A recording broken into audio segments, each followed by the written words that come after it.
صحیفه همدرد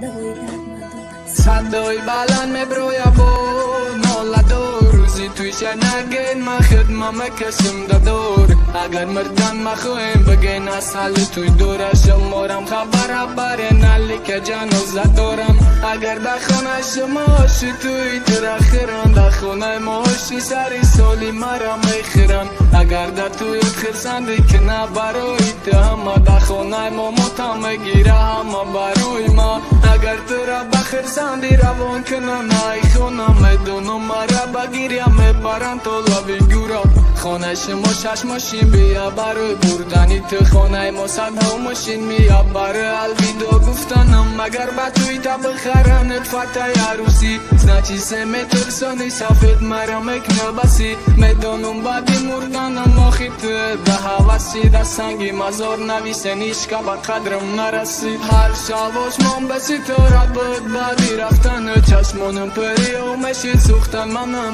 دیدی تو دوستو نویشتم چندین کی تو برا پر کدم نشید رب خوندم درد دیلک مخنه کدم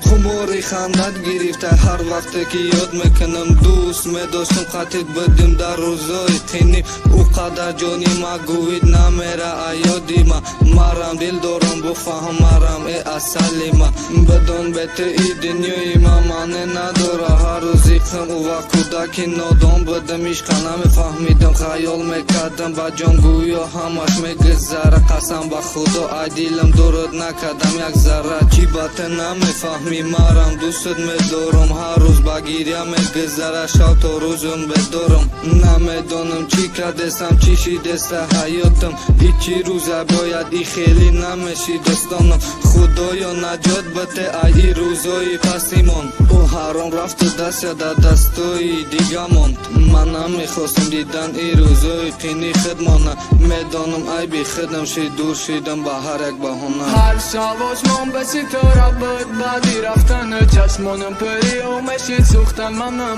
دیدی تو دوستو نویشتم چندین کی تو برا پر کدم نشید رب خوندم درد دیلک مخنه کدم